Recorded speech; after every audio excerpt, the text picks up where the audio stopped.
กับสบายดีพ่อแม่พี่น้องสุคนบอกว่าทางไทยทางลาวและอีซีทุกคนยินดีต้อนรับเข้าสู่ซ่องบากคำพงบรรณาคือเก่าคือเดิมทุกคนมื้อนี้ก็มาที่บุญบั้งไฟบุญพระเวทอยู่ที่บ้านบึกพี่น้องเป็นวัดป่าวัดภูข้อมื้อนี้มากับสาวมีแต่สาวสวยทุกคนมื้อนี้ไปเบิ่งบรรยากาศทางในนำกันพี่น้องว่าเป็นอะไรทางในทุกคนตอนนี้ก็จะพาทุกคนเข้าทางในทุกคนบรรยากาศข้างในก็มีอยู่สาวนางมาเที่ยวบุญตัวนี้พี่น้องเลยอันนี้เป็นสัญลักษณ์ประตูโค้งเข้าวัดป่าภูข้อทุกคนวัดป่าบ้านภูข้อเป็นวัดป่าพี่น้องวันนี้จะพาทุกคนเข้าทางในพี่น้องตอนนี้สาวๆกำลังมาบุญพระเวทบุญบังไฟทุกคนไปเบิ้งน้ำกันบรรยากาศทางในทุกคน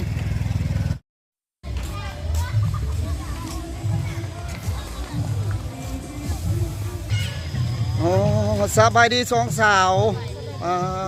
ตัวมาเที่ยวบุญโมมือนี่ฮะบังไฟเด้อบ้านวัดป่าภูข้อบ่แมนมาเด้อทุกคนมาเด้อตามมาเด้อคนงามสองคนพี่น้องเลยไทยก็FC สาวนางทักทายเด้อสาวนางตัวจริงโมนี่ฮะสาวนางมาเที่ยวงานได้ทุกคนมือนี่วันนี้กับพี่จิแมนไล่เอาตัวเองหลายกว่าแมนถ้าก็มีผู้สาวหลายอยู่ได้แมนเฮ้ยคิดน้ำหาแม่บางท่าเด้อทุกคนเด้อมันนี่มาเที่ยวงานวัดป่าภูข้อบ้านบึกพี่น้องมื้อนี้เป็นงานมหาเวทงานบุญบั้งไฟทุกคนมื้อนี้จะพาทุกคนไปเบิ่งทุกคนเป็นจัดกันแบบใดทุกคนเลยเบิ่งบรรยากาศทางหน้าพี่น้องเอ้ยแขกคนทุกคนตอนนี้กำลังลังไล่ทุกเต็มอยู่ทุกคนกำลังฟ้อนและทุกคนทางหน้าเบิ่งสร้างมาพี่น้องตอนนี้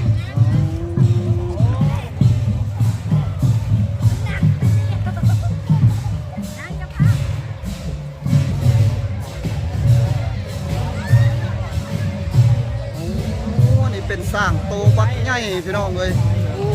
ทุกคน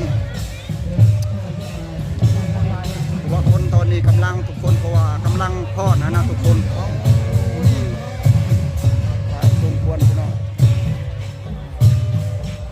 อันนี้บรรยากาศภายในงานบุญเด้อทุกคนเป็นงานบุญวัดป่างานบุญบังไฟบุญบังไฟบุญมหาเวทพี่น้องลายแห้งพี่น้องเลยจากเจ้าพี่น้องทุกคนเนาะในการซื้อย้อนคุณพ่อคุณ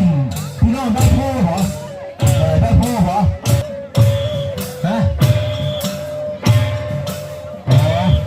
พี่น้องได้พูดสีเหลืองหมอสีเหลือง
คำลาวิไลพรทุกคนจะมาล่ำเรื่องน่าจะเป็นกลางเว้นนี่แหละทุกคนเลยโอ้โหแต่งโตพี่น้องเมื่อนี้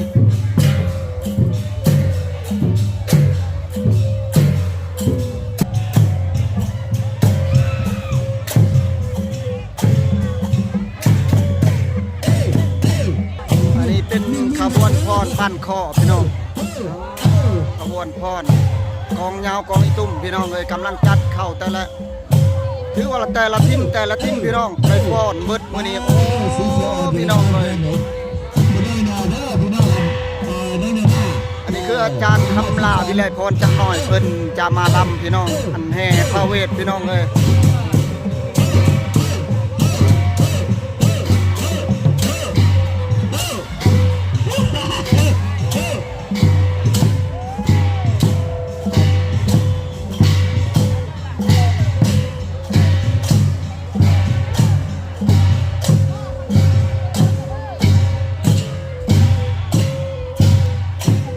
ทีมงานของต้นบ้านข้อ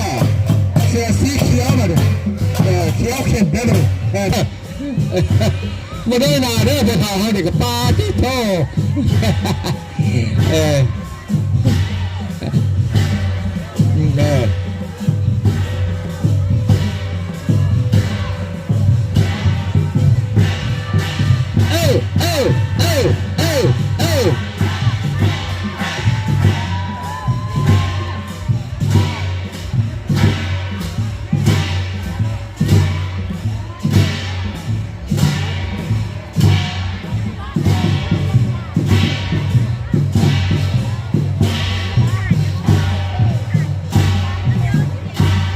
เดี๋ยวซื้อกันร้านเคยไปดงทาใส่ที่กระเป๋าเนาะพวกนี้กันร้านเคยดงทาใส่พี่โน่เกี่ยวกันพวกเราได้กระเป๋าเขียนมาดูแต่ว่าไม่เรียกแม่ก็เลยยาบอกคนตรงเลย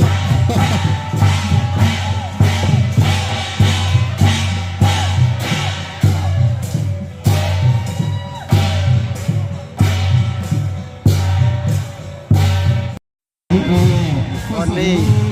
มาฟังลำจานคำลาทุกคนมาลำในงานบุญมหาเวทพี่น้องเอ้ย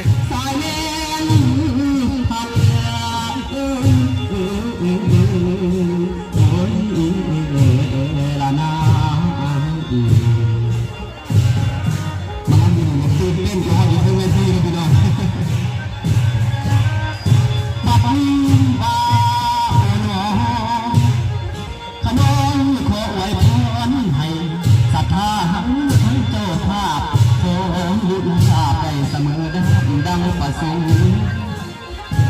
บอยคิดจำลงของมันเป็นสัมพันธ์จนได้แต่ให้ดูเหตุแห่งศรัทธาสิ่งขันมากัน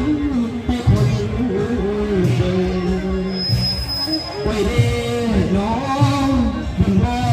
ถึงเม็ดบ่ได้ไกลกันเอกกระสุนสองว่าสาธุสาธุสาธุ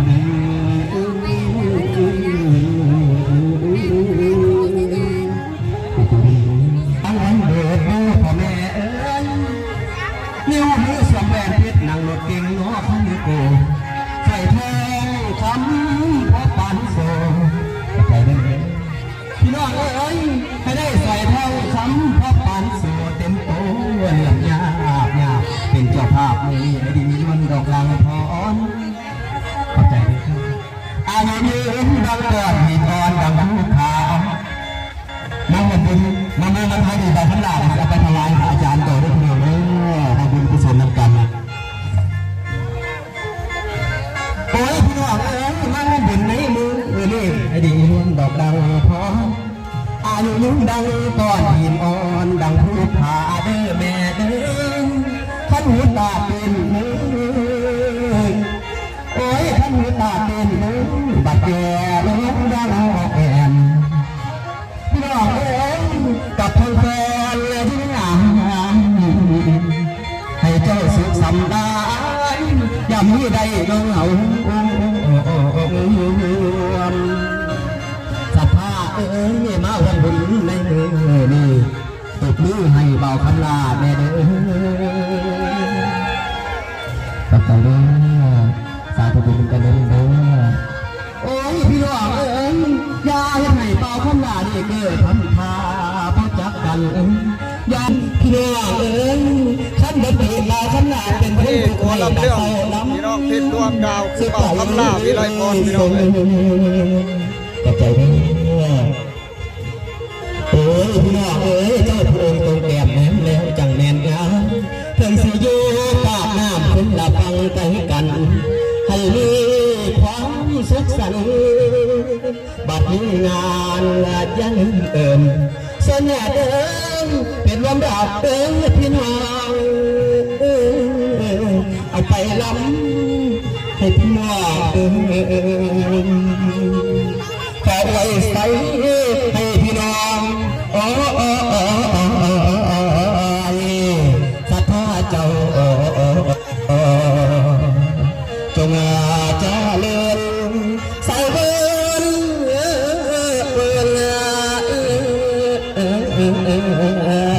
โอ้ยน้อโอ้ยนาโอ้ยศรัทธาขอบคุณขอบใจหลายๆเด้อสาธุบุญน้ำกันด้วยพี่น้องเด้อมาวนบุญวนศีลมื้อนี้ให้ทุกทานจงมีแต่ความสุขอันตรายให้ทุกอย่างสมุมาไกลอันมนุษย์มาไข่วัดไปให้เหินห่างเด้อมาวนบุญในมื้อนี้ให้ได้ถึงสวรรค์สันพาทุกคนเด้อพี่น้องเด้อทุกคนเลขเด้อมื้อแรงเด้อขอบใจเด้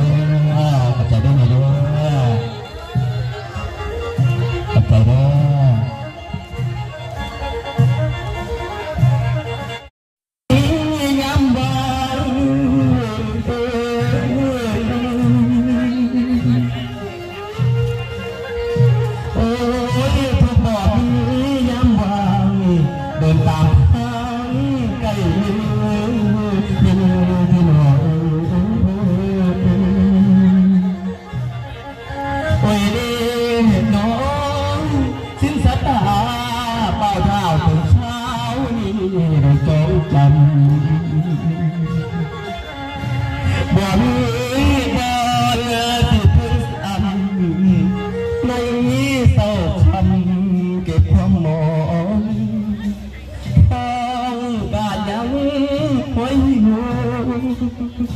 ย้อนอย่างมาเบื่อทางเปลี่ยนมือบัดเต็งแนวน้ำโศกและตอนนี้พี่น้องเลยไก่ซีออกแค่พระเวท ทางเปลี่ยนมือบัดเต็งแนวแนว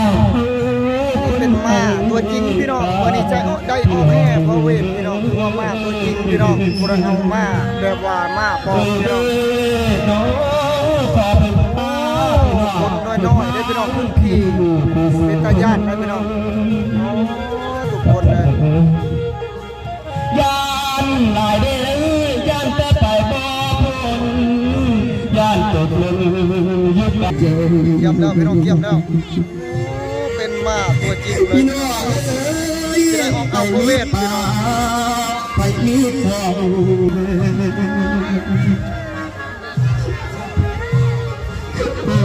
คันพี่น้องบ่ใส่เดียวยอมตาย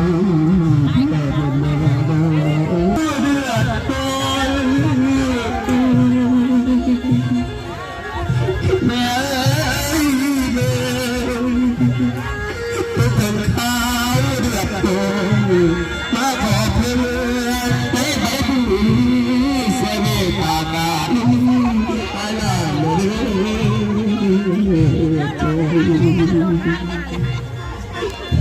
ผู้แนววันขอกินข้าวเห็นได้เดินโตโอ้ยละเมื่อเป็นจอดต้องสงสารเอาเลยแต่ใครขอบใจได้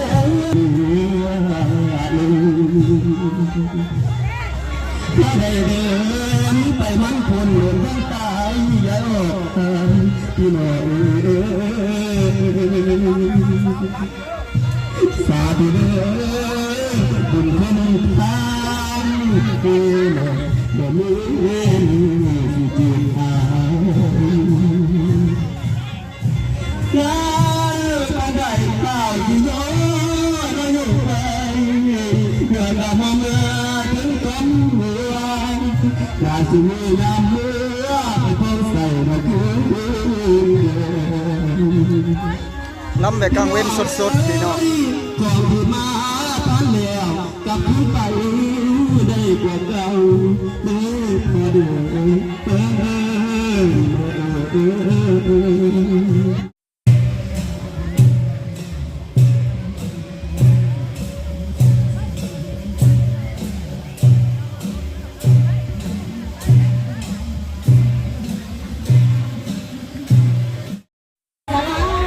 มาเบิ่งหมอลำไทยยิ่งพี่น้องวันนี้หลังจากจันคำลาเพิ่นได้ลำแล้วพี่น้องเป็นพระเอกหมอลำเพิ่นลำแล้ว อันนี้ก็เป็นนางเอกเก่านะจะเป็นนางเอกเก่าตะกี้แหละเนี่ย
คนมาเบิ่งพี่น้องโอ้ยจะแม่นหลายมื้อนี้ฮะม่วนพี่น้องอันหมอลำมีหลายทุกคนเลยอันนี้ตอนกลางเว้นนะตอนกลางคืนจักสิซ้ำใดพี่น้องตอนนี้กำลังเคลื่อนออกเอาพระเวทเลยพี่น้องเอ้ยอ๋อมากกับสียันนะโอ้ยเป็นตายันได้พี่น้องเอ้ยหนหน้าหนหลังอยู่เป็นหน้ากับคืนมากก็ดิโบจะไปแหละแน่ตอนนี้เคลื่อนออกเอาพระเวทแล้วตอนนี้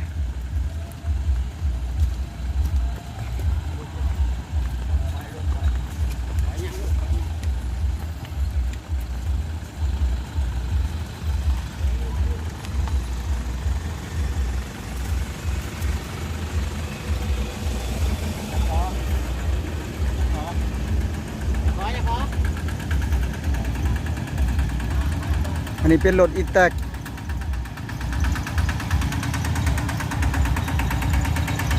เคลื่อนออกเซิร์นพระเวทเลยพี่น้องหัวบ่ายเลยช่วงนี้กับประมาณบ่าย2 โมงกว่าคำเติบแล้วตอนนี้ฮะโอ้สร้างมาพี่น้องสร้างใหญ่ขี่รถไถหามบัวไรดอกพี่น้องเพราะมันใหญ่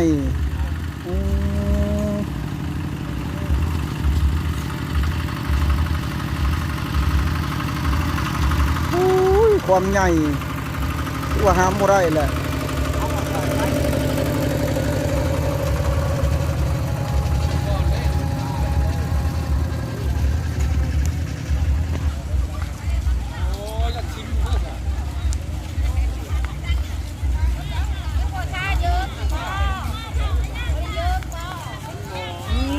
เป็นขบวนอยู่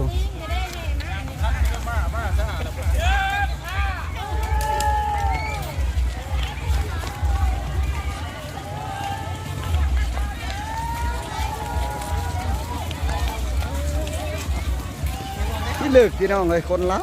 ยแท้หลายว่ามื้อนี้ฮะแม่ไม่ได้ร้ายแห้ง ไปก็จะมาร่วมงานบุญมื้อนี้พี่น้องเพราะว่าบรรยากาศดีอยู่วัดป่าภูข้อทุกคน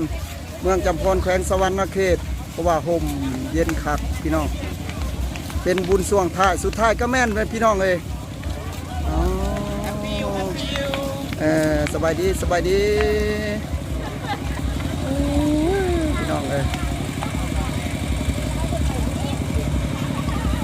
คือว่าที่สุดแล้วก็ยังบ่สุดพี่น้องโอ้ยพี่น้องเลย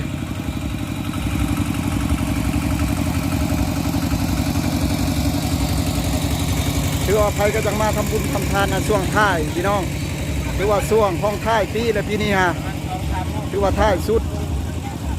อยู่วัดป่าภูข้อบ้านบึกพี่น้อง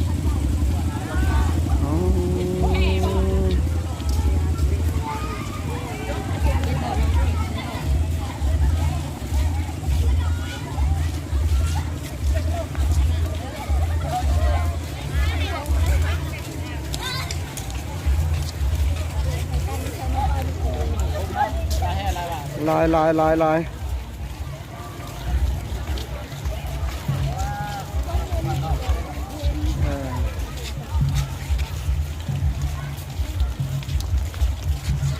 เอาพี่น้องอ้อม3ห้อมบ่หรือว่าอะไรออกไปเอาอยู่ไสนี่ฮะอยู่ไสโพเวทฮะอยู่นอกบ่ทางใต้บ่โอ้น่าจะแม่นข้างใต้ปีนี้เนาะถือว่าเพิ่นเปลี่ยนล่ะพี่น้องปีแต่เก่าเพิ่นเอาอยู่ทางเหนือคนหลายแห้งปีนี้ฮะใครอยากมาทำบุญเพราะว่าช่วงท้ายปีนี้ฮะสบายดีท้ายสุดท้ายไปบ่ได้มาทำบุญก็ถือว่าเสียใจ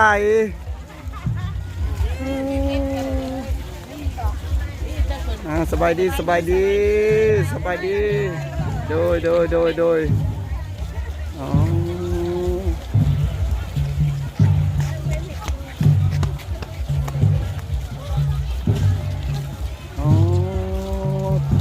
ทางหลังมีแต่ผู้แสบผู้สาวมาทำบุญทำทานมื้อนี้พี่น้อง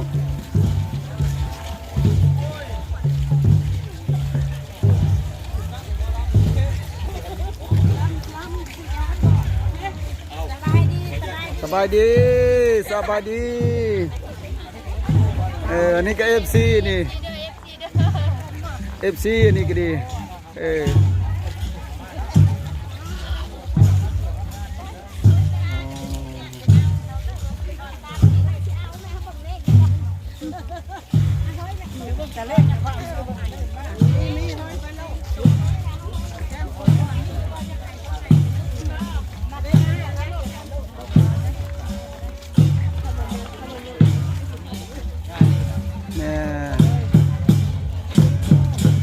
ทางหลังนี่จะเป็นขบวนกองอีตุ้มพี่น้อง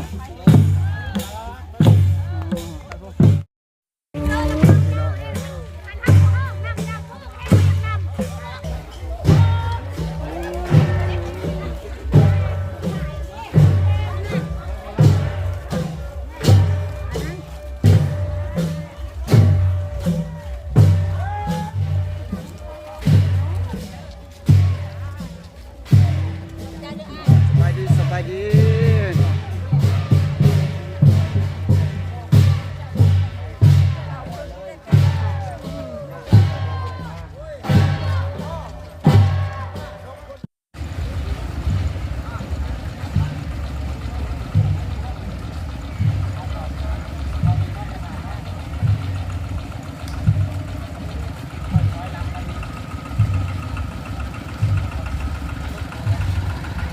นะแม่จาน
ตอนนี้ก็มาฮอดจุดเอาโพเวทพี่น้องเซิร์นโพเวทเขาเมืองว่ากันแล้วพี่น้องเลย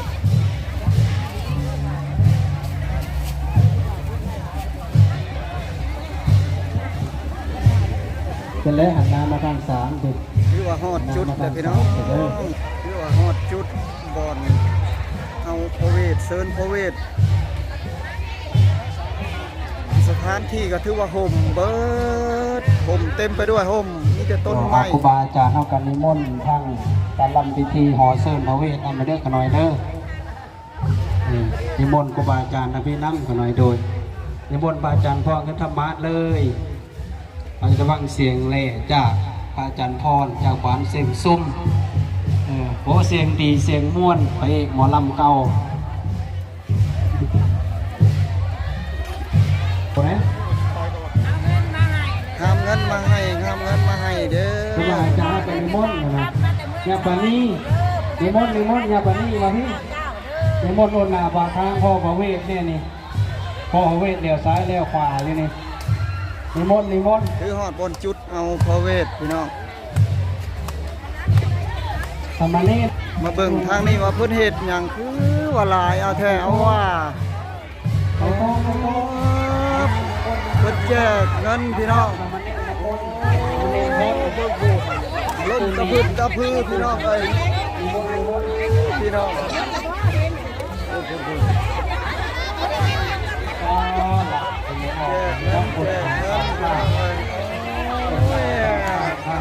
ถือว่าเต็มย่างเลยพี่น้องแน่นย่างเฉพาะบอลนี่พี่น้องเลยลงกันไปอยู่พี่น้องมาเบิ่งต่อไปพี่น้องลุมไปอีกแล้วลุมไปอีกแล้วลุมไปอีกแล้วลุมไปอีกแล้วป่ะลุมไปอีกแล้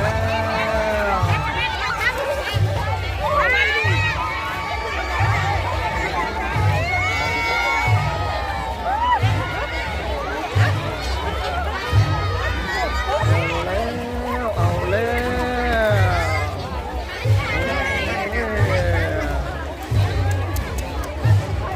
ถือว่าญาติกันพี่ทุกคนเลย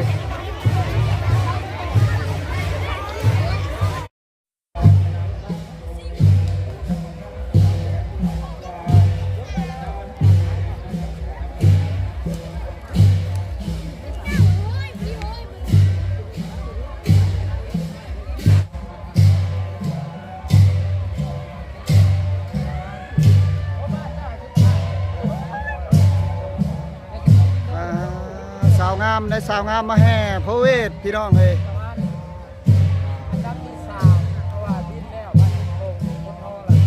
มาแห่พระเวทมาอุ้มขันมักเบงพี่น้องถือว่าเป็นผู้นำหน้าเลยพี่น้องเลยน่าจะเป็นสาวบึกบ้านบึกพี่น้อง